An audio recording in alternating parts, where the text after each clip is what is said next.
Mga kabida, isang magandang oras po sa lahat at welcome po sa aking channel. Naku po, sineryoso po mga kabida, ni Ombudsman Boying Rimulya, ito hong kanyang banta na sasampahan po nila ng kaso, ito hong si Zaldico, dyan po sa Sandigan Bayan po, mga kabida. Kahapon po, formal na pong sinampahan po ng kasong graft at malversation po mga kabida, Ito hong si Zaldico, kaugnay po doon ho sa maanumalyang flood control project po mga kabida dyan po sa Oriental Mindoro, mga kabida.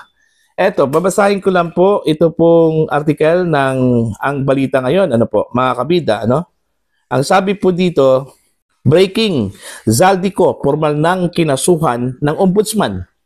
Sinampana ng ombudsman ng mga kasong graft at malversation si dating Ako Bicol Party List Representative Zaldico kaugnay ng umano'y maanumaliyang 290 million pesos substandard road dike project sa Nauhan, Oriental Mindoro. Kasama ni Ko na kinasuhan ang ilang mga opisyal mula sa DPWH Region 4-B at ang kontraktor na SunWest Incorporated na inuugnay sa kontrobersyal na flood control projects na nag-viral nitong mga nagdaang linggo.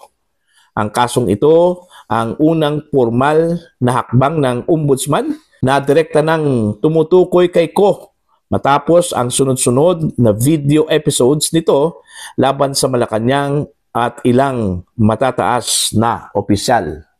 Ayon. So sineryoso ni Ombudsman Boying Rimulya yung kanyang banta, mga kabida, na kung hindi man po sa Lunes, sa Martes, isasampa yung kaso po laban ho kay Zaldico, mga kabida. Ngayon ang tanong, ang pera na pinag-usapan po natin dito is 290 million pesos po worth doon ho sa dike project po mga kabida sa Nauhan, Oriental Mindoro. Bakit po graft and malversation lang po ang isinampa na kaso ng ombudsman po mga kabida laban ho kay Zaldico? Kung tutuusin po more than 50 million pesos na po yung questionabling budget po doon ho sa flood control project na yun, mga kabida. Ito po yung sagot. Ni-research ko talaga ito kung bakit po hindi po plunder po ang ikinaso po mga kabida, kundi graft at malversation lang po, which is bailable offenses po yon. Kumpara dun ho sa plunder po mga kabida, Ang sabi po dito sa aking research mga kabida, iba kasi pag plunder. Kasi alam po natin, ang plunder po, yung threshold niya mga kabida is 50 million pesos pataas, Okay? Now, batay po dito, ang plunder mga kabida, makonsumate lang po yan kung ito po ay sunod-sunod po na ginawa, mga kabida, meaning series. Hindi lang po one time, big time, mga kabida. Kasi po, ang sabi po dito, plunder, there must be a series or combination of criminal acts, meaning sunod-sunod po. Okay?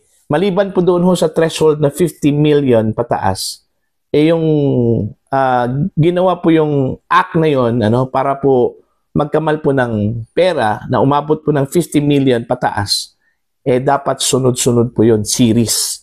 Okay? The law requires more than one illegal act.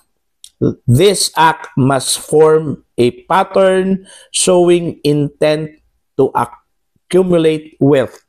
Okay? Ito, combination two or more different criminal acts. Then series, two or more similar act repeated. Even if each is small, if the total reaches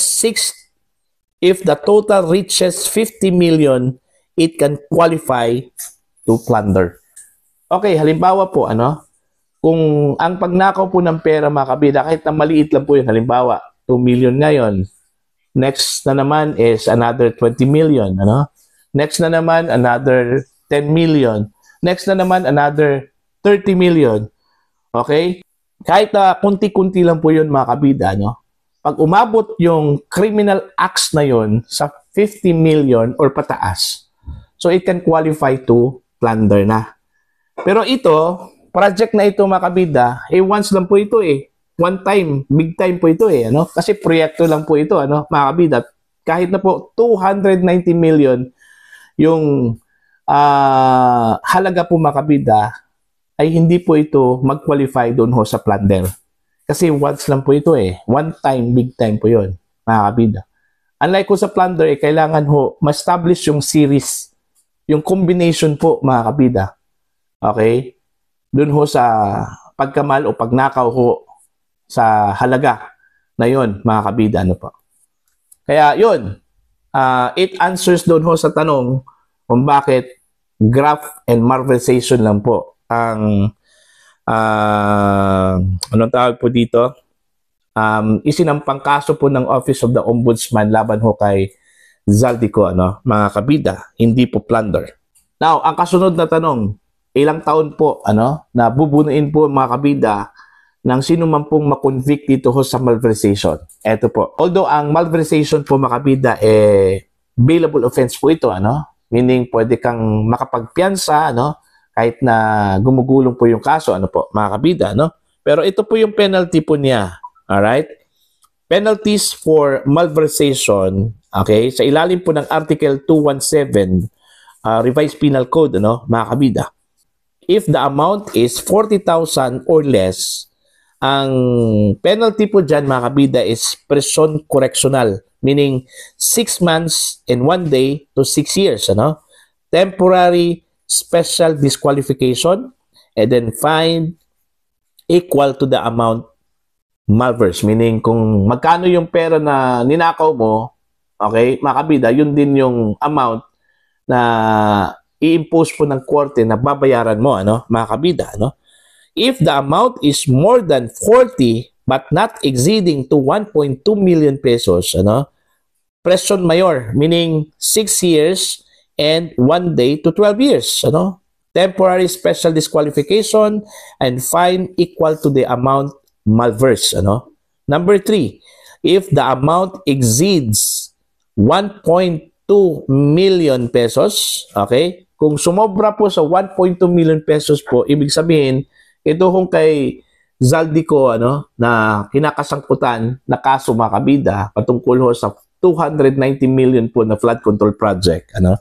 So pasok po dito, ano, reclusion temporal 12 years and 1 day to 20 years. Medyo mahaba-haba yung imprisonment dito, ano, mga kabida. Perpetual disqualification from public office, ano, mga kabida. And then fine equal to the amount malverse. Alright? So, yung pang-apat po, mga kabida, no?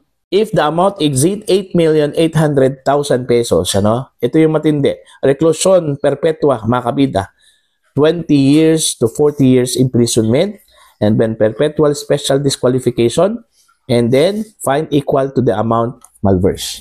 So, yun po, mga kabida, no?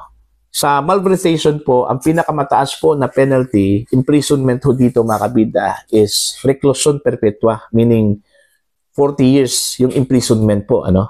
Okay? Plus meron pang perpetual disqualification from holding public office, ano?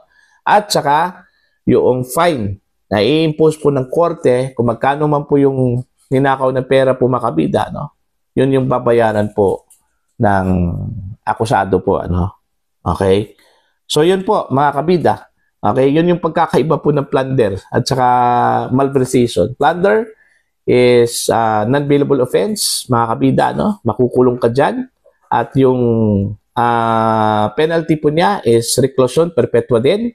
Pero ang pagkakaiba lang po, pag sinampahan ka po ng kaso ng plunder, mga kabida, okay?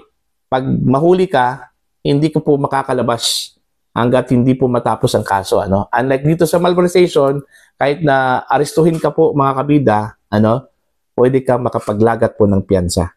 Depending dun ho sa amount na isiset po ng korte, ano po. Okay? So, yun lang po. Para po sa inyo, ano po ang inyong opinion at pananaw ho dito? Please comment down. Sa mga hindi pa po subscribers sa aking channel, please subscribe. Just click the subscribe button, click the notification bell, click all para updated po kayo mga kabida sa aking mga uploads. Maraming salamat po sa inyo lahat.